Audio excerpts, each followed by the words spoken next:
What's up guys? Welcome to today's video. We are super excited to share with you our top tiny must-have objects that we have accumulated over time while living in this van. Yes, we've been full-time for over 2 years now, and these items are going to save you space, time, power, money, water, and who knows what else. My name's Aaron, this is my wife Chris, who's Irene, and let's get into it. When Aaron and I were putting this list together, it started growing very quickly. So to keep things moving quickly for you, we're going to keep this fast-paced, and we are also breaking things up into 6 different categories. We're going to start in the kitchen and do all of like our kitchen gear. Then we're going to take it outside. Aaron's going to show us all of our outdoor gear. Then we're going to come back inside and do general household items. Next, we're going to do safety and security. Then we're going to do personal items like bathroom stuff, things like that. And finally, we will end with fitness equipment. So let's get into the kitchen. We're gonna start with the most important piece of equipment, which is our coffee maker. We use this Dr. something, it's rubbed off. I don't remember the exact name, but everything will be down below.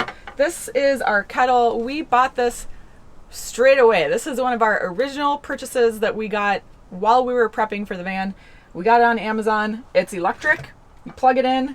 I don't know how many watts this is. It's 1,000 watts. 1,000 watts. We like this while we're both at RV parks, and when we're boondocking, we just flip on our inverter.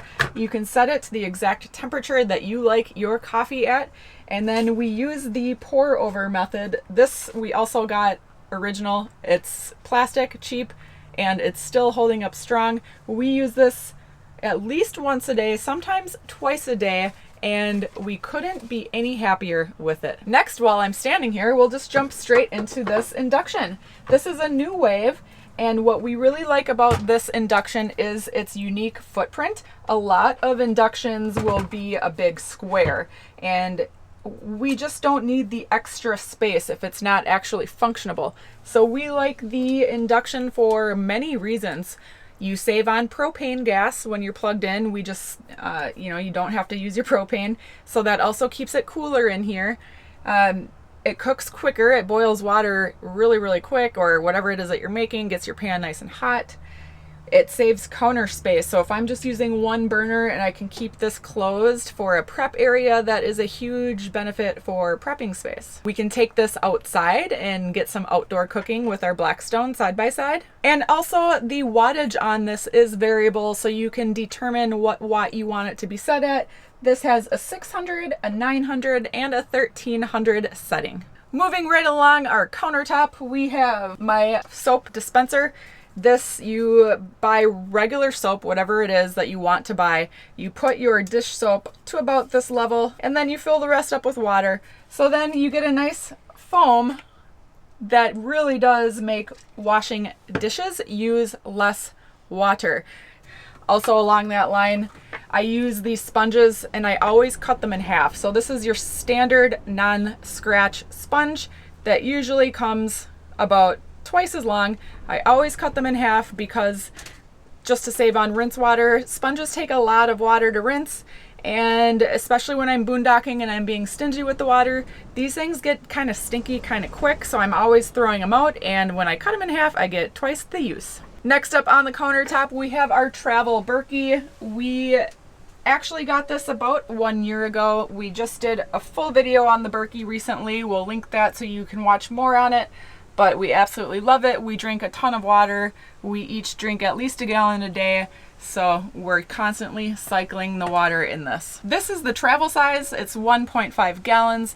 Berkey does make various different sizes that go all the way up to like 6 gallons, I think, something like that. So this is a nice small van size that we absolutely adore. Next, we're in like a general hodgepodge of my kitchen gear. I don't want to take an hour going through every single item, so I'm just lumping everything out here. This is my go-to equipment that I use regularly. So I do use a lot of Ziploc bags in the fridge. They really help condense space down there. And my biggest pet peeve is when I have like a big Tupperware container of something, and as you work through it and there's a tiny bit of food in there, you still have this giant Tupperware taking up just as much space. These you can condense down, and then when you are done with it, you obviously throw it away or recycle it, and you save water on Tupperware.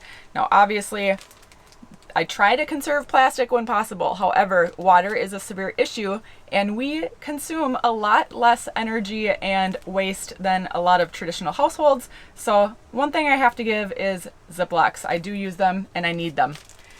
Same with rubber gloves. I use rubber gloves when I'm handling poultry raw. And also these cutting boards, which I've shown before, they're disposable. You can cut it to the exact size to fit your cutting board. Cut it, you can chop up chicken or anything that's super messy, and just throw it away when you're done. Save a lot of water. We don't have a lot of water in here to be using on washing up chicken dishes, so I'd use these things when we're out dry camping. Next up, we're going to talk about my skillet. We do not have a lot of space for anything extra or fun or frivolous. We do not have an Instant Pot. We played around with a thermal cooker, didn't really use that enough to keep it on board either. So we just stick with the classics because they work. And a lot of my recipes and my cooking shows are straight up just using a 10-inch skillet.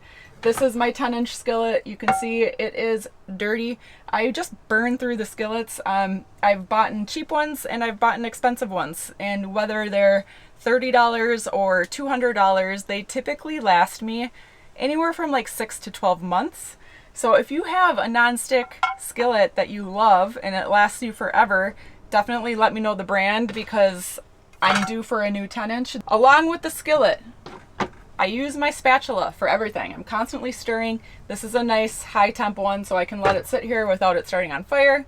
I use that a lot. I use tongs quite often. Between the tongs and the spatula, there's not much you can't do. Shears, I use shears a lot to save time and water because a lot of times I'll just sit and I'll cut up like chicken, whether it's cooked or raw, with the shears. That way you don't have to get a cutting board dirty, and it's a lot easier to control. I also use these to like trim fat off stuff, and I use these all the time. I love them. You got to have a nice big chef's knife, and it needs to be sharp.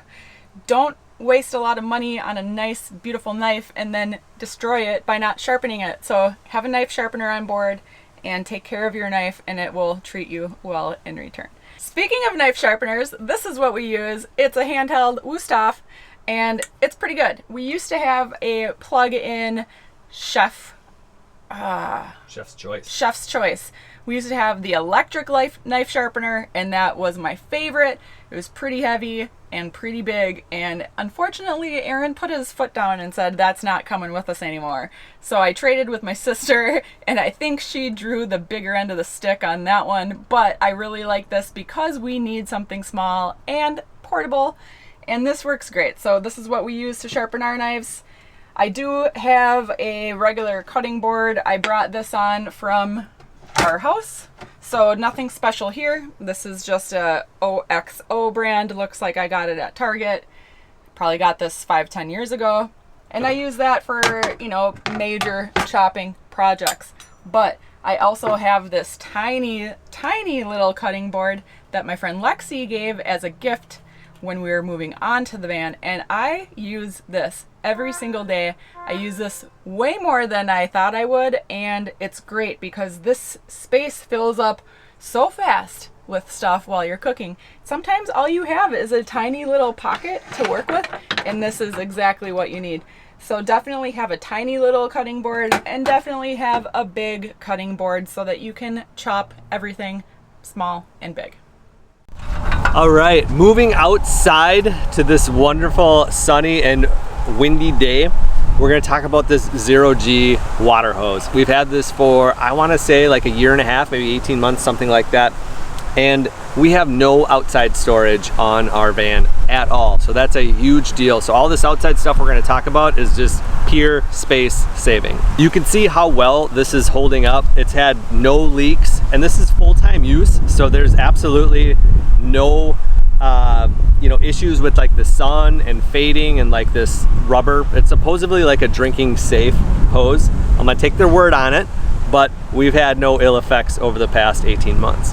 Look how tiny this hose folds up to. You can throw it in a bag, wrap it up, put the ends together, and you don't have to worry about leaking at all. So we really highly recommend this type of hose. Next up, we are going to talk about our chair and our table setup. These things we've only had for a couple months, but we love them so much that we kind of talked about them in a previous video, but we really do like them. So I'll show you these chairs. They're by GCI Outdoor Gear, and this is called the Pico chair, but they fold up, actually down, and then down like that. They Velcro and they fold flat. So this is just one of like the best things for us for stacking in the back of our van is how flat they are. They come with a carrying bag too, so you can carry them around, but we absolutely love these things.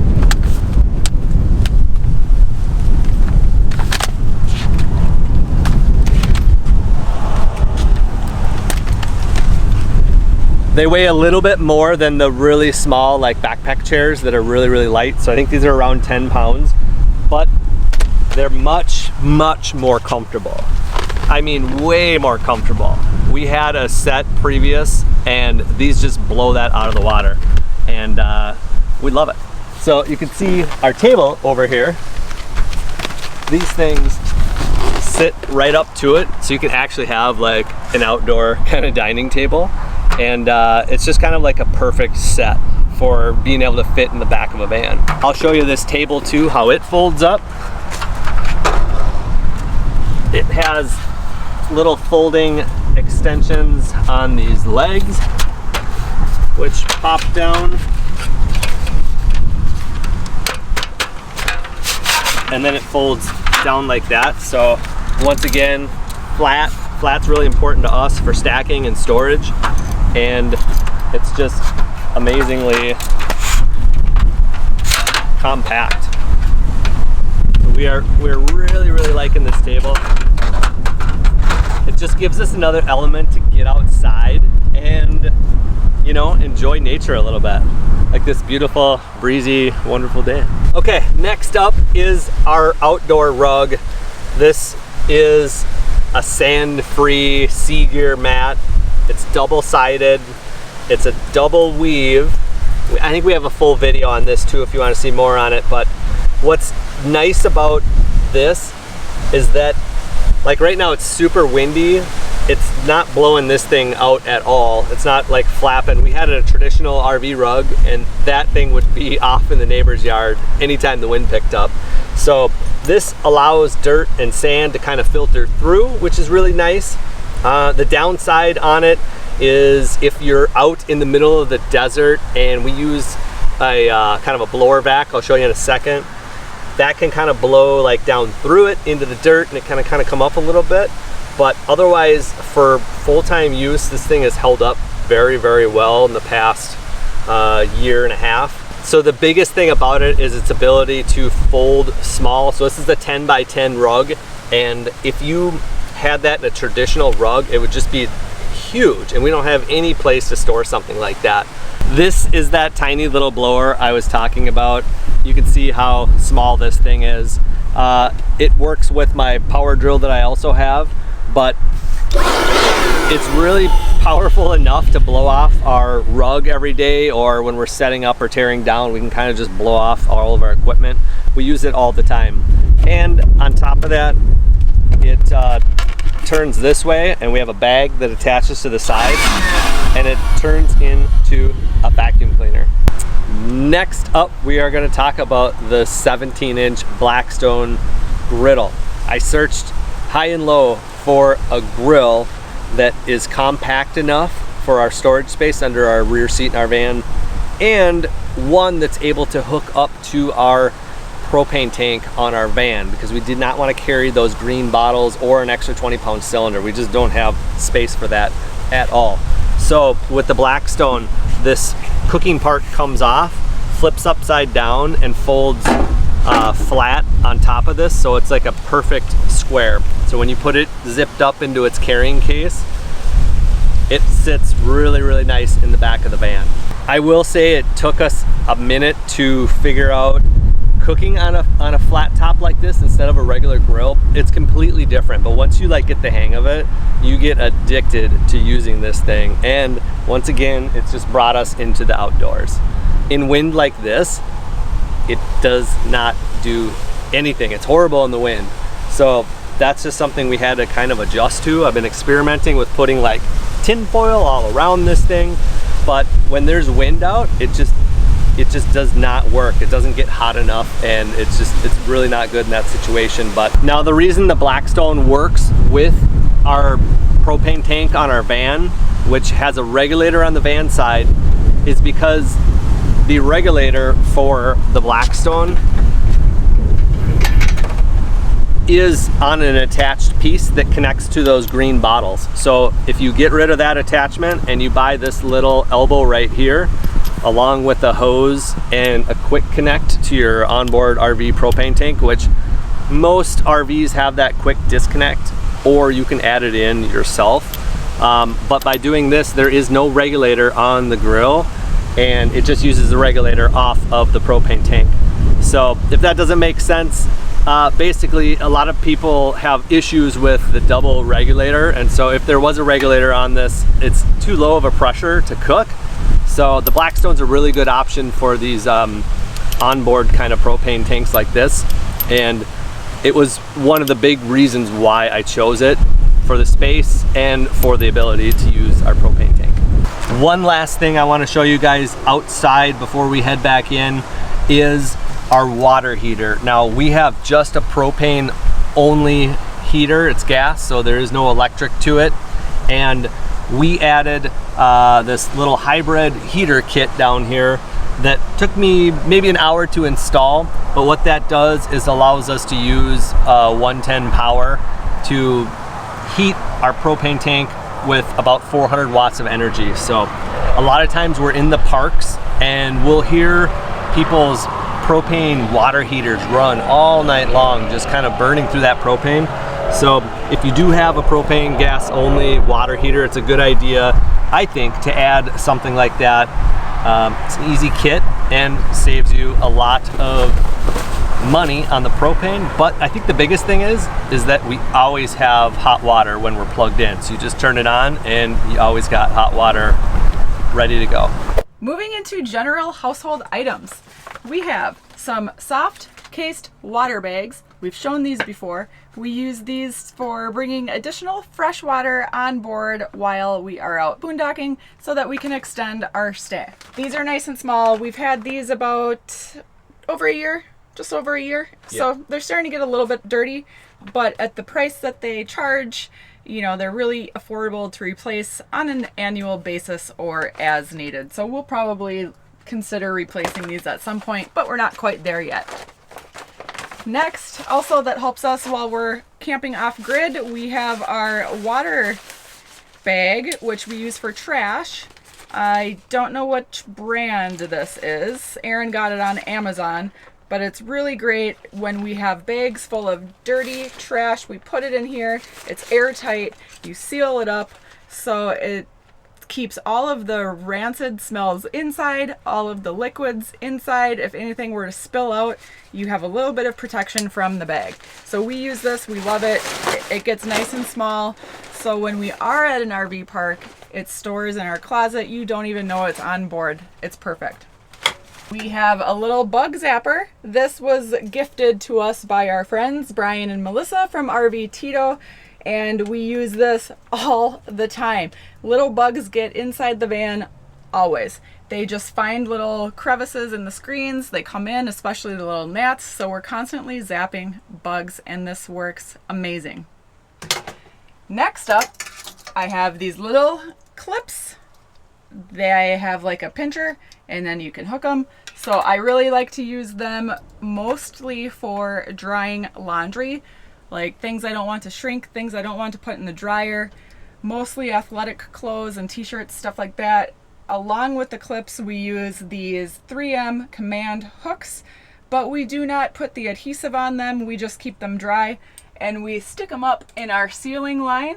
And then that gives us a nice little hanging point for us to put our hooks on. So when it's laundry day, you will see clothes hanging around the perimeter of our van, and it keeps our walkway area open for us to walk. Next up in household, we have some cleaning supplies down on the ground. I have a Swiffer. I use the Swiffer both dry and wet.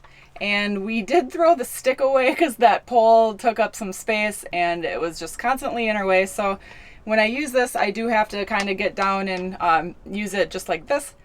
But luckily we don't have too much floor space in here, so it's a quick job. And then we do have regular brooms. This tiny little broom we keep right by the door, and we like to use this on our steps mostly. Our steps collect a lot of sand, and then on our door, the step does go in and out when you open the door. So we always try to keep that clean so that when it slides in, we don't get sand and dirt in our gears in there. So we use this a lot.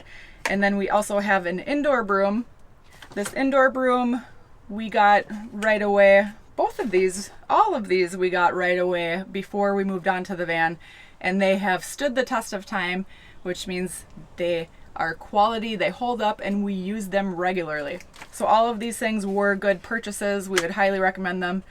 This broom is nice because it has the dustpan, and then it has the kaleidoscope arms, so you can extend it out. I honestly just use it at this short height because I'm lazy and I have short attention span, but you can very easily extend this out and make it long so that you don't have to bend over. So if you have a bad back and you don't want to slouch, you can do this.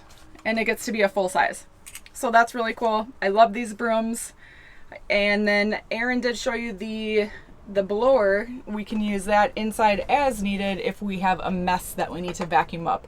But that really doesn't happen too often. We usually just use the broom for everything. Early on in our RVing, we learned that we did not want to just rely on our propane heater. It works great. It's good for saving power and stuff like that when you're out boondocking. But the downside of the propane forced air heaters is they're kind of loud. And of course, they use your propane. So if you're staying in an RV park, which we do for a week or 2 weeks, it's really nice to have an electric heater. And for many reasons. One, you save on propane, but two is they're quiet. They're super quiet, and they make like an even type of heat. So the forced air propane furnace is right in the middle of our van. So it's really hot in the middle, and then it's kind of cold on the two ends of it. So we keep this Vornado up front. And if you've ever heard of Vornados, it sounds kind of like gimmicky what they say, but they say the way that their blades are designed, it creates like this type of Vornado vortex that distributes the air evenly. So if you believe in that, it's actually pretty good hype on how it works. So this little guy heats our 22-foot van just perfect. Now they do take a lot of power. It's like 1500 watts on high and 750 on medium. So you can't really use that off grid unless you have a really large lithium bank and maybe a lot of solar to recharge that during the day. But we do love this. It's got a thermostat on top too, so you can just set it. So it kind of keeps the whole van in the perfect temperature that you want it to. Our next big appliance that we have for our household stuff, and you can see like these are not too big, but they still take up a lot of space. So these are the ones that are really important for us to have, that we dedicate the space to. That Vornado heater.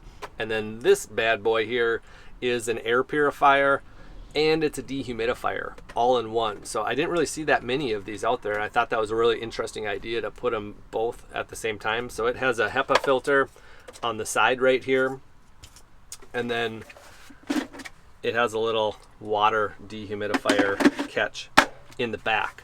So last year we got caught in the smoky Pacific Northwest with all those forest fires, and we got stuck inside this little van, so we ended up getting a HEPA filter for that. Then it also turned into the rainy season or the winter season of the Pacific Northwest, and it's just, there's so much humidity in the air.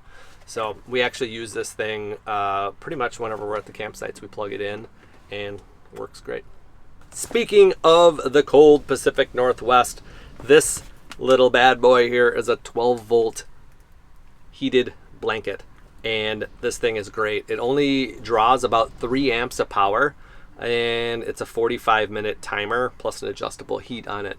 So you can pretty much, you can't run it all night obviously because it has a timer on it, but you can keep clicking it in the morning and before you go to bed. When it's cold out, we put it underneath our sheet to like heat up our bed from beneath us, and it's pretty addicting. These things are inexpensive, they don't take a lot of power, and it's just kind of like a nice little creature comfort to have in an RV. One thing I want to talk about is our little iPad.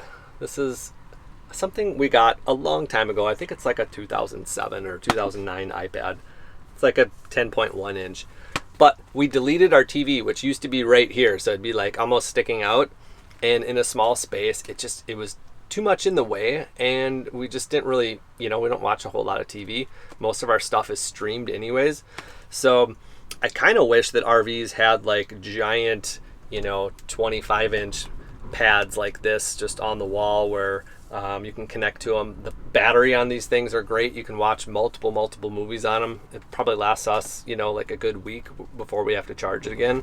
And so one thing to consider, I know most RVs already have TVs in them, but if you don't watch a lot of TV, get rid of that thing and you'll be good to watch on your laptop or stream off an iPad like this. And the last 2 items I want to talk about are my lap desk here for my laptop and a 12-volt charger for our laptop. So there's no need to turn on your inverter all the time. I know some people run them all the time, but we honestly don't. We try to convert as much stuff as we can to 12 volt so it runs directly off the batteries and you don't have to lose the power converting from your inverter, or just having extra power that you don't need to waste. So this thing has come in handy. We also use it when we're driving. So I'm usually working when Chris is driving, so it can run off, the engine's alternator and not have an issue with that.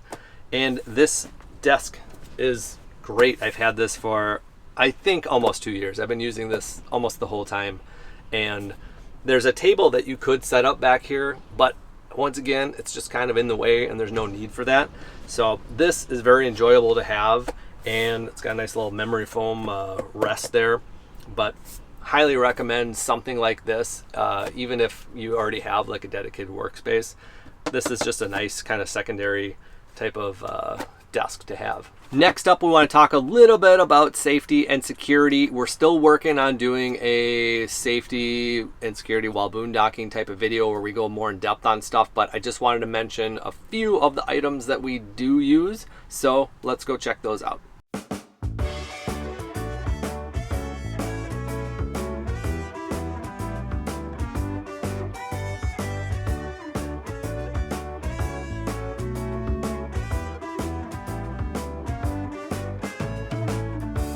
Sliding since I don't remember when.